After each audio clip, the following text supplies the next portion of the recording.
Dobre dan and welcome for this week's training on reporting and recommendations in internal audit.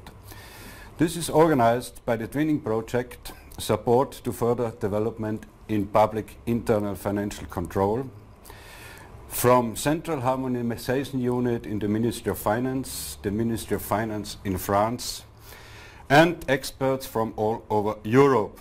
This week's topic, reporting and recommendations, we choose because it's an essential part of the work of internal audit. And as we will see, as internal auditors, we need some marketing of our product that we are selling. How do we address this?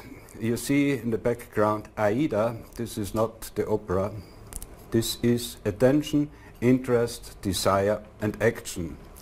Attention means when we are reporting, there must be a stop factor, which means we have to address it in a way so that people are attracted to what we are saying. Interest means we have to get the targeted audience to engage with the product that we are selling. And desire, the targeted audience should want to find out more. This is why this is important what we do. And finally, there should be the action coming out from our reporting and recommendations. Corporate design, how do we do this? For example, in Austria, this is development of the corporate design we did in the last years. The last version that you can see is the one we are using now. For some years already, it was developed 5-6 years ago. This corporate design, as you can see, we use for all internal audit documents that we are issuing as annual reports, as startup papers, as statements and studies, so that our readers can easily identify what information we are bringing along.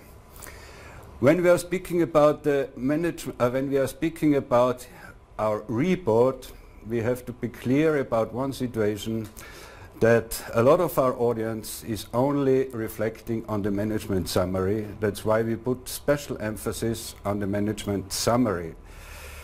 We developed a certain system together with our University of Journalism, together with some people from German Institute. At the beginning there is a teaser or a headline which should attract the attention of our readers. The next part is very brief, a paragraph, why and what did we do in this audit with all the essential information. Additionally, findings, evaluation and recommendations in a very brief style. Our regulation is that we do not write audit summaries, management summaries with more than 1.5 pages per audit. So what else is important for us? We use a lot of graphics where it is appropriate and where it is possible. Also reader-friendly, because you can bring along a lot of information in a very simple way. It's easier to see it in graphs or in the next way in pictures what we want actually to show. This is reader-friendly, and reader-friendly is the most important point when it comes to our reports, because we have to be aware as internal auditors that it's not important that we ourselves understand it. We are reporting to people who are not internal auditors, so we have to avoid certain professional terminology, we have to use words, and we have to think of our readers when we are writing the report. What do we report and what is essential? Very few sentences but with impact. We have to write reports with impact. What does it mean? We are only going to tell things that are important to our readers. Who are our readers? Either the management or, in our case, the ministry. The minister himself, general secretary, or the top level. We should not focus only on the problems, but important is via our recommendations to offer solutions to improve the projects, to improve the effect and efficiency of the organization. The solutions should not be academic or theoretic, but they should be rather pragmatic so that people understand and that people can act into it. And of course it's important that we are listening to our stakeholders. What are they actually expecting from us and what do they want to improve in their system? This should be always the goal from our pragmatic approach when it comes to reporting. How do we report? There are different ways. As you have seen already, we use the standardized way of a written report. Meanwhile, there are also other possibilities in the international community, reporting orally, reporting only by PowerPoint, reporting by videos or pictures. In that case, we can discuss the advantages and disadvantages, how to do these things during our workshop. Recommendations are the most important part of the report. So how can we improve the system? How can we sell our product? It's mainly about our recommendations. They should be formulated in a way that they are clearly understood by management. They should be achievable by the people in charge. They should be practical and they should be constructive in character. What are the standards there? Whether the benefits for the organization is achieved depends on the quality of the recommendations. Recommendations state what an organization believes should be done, what we believe should be done to get the beneficial results. But we do not direct what must be done. This is the responsibility of the management, but we have to convince management or the others what needs to be done. And acceptance of a recommendation does not ensure the results. Effective implementation does. So this is also our task. Effective recommendations should be convincing, well supported and effective.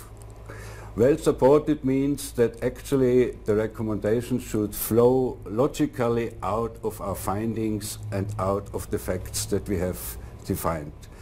Only then they are effective. They have to be properly directed, which means we have to address clearly who is responsible for doing what.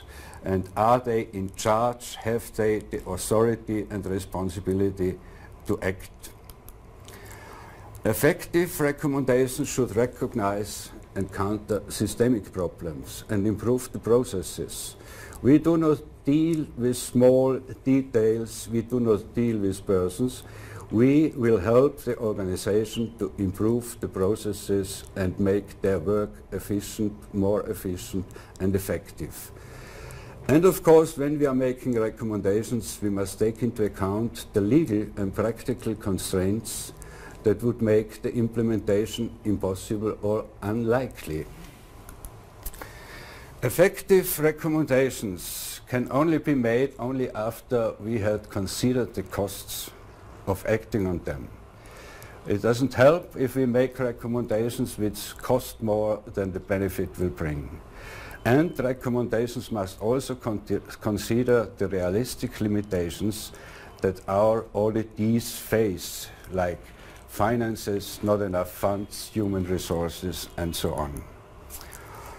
What is the best practice for the audit in recommendations? The customer orientation is the key.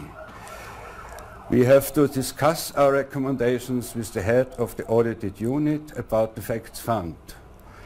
We have to be clear about one thing. When we do an audit, in the closing event, we need a consensus about the facts.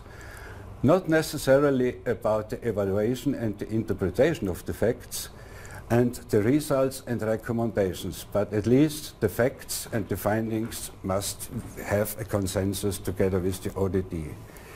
Making recommendations what is possible and what is useful, to find benchmarks of indicators, to get an example for best practice, to get an idea what is possible and to develop on the long run a feeling for good recommendations. What is the focus that we are using? We in Austria, we make our recommendations at the end of the closing meeting into an agreement with the auditee. An agreement where we define who has to do what within the next 12 months. Of course, then we are monitoring the fulfillment of these agreements in different ways, normally with implementation reports by the person in duty, and then we can make a follow-up if necessary.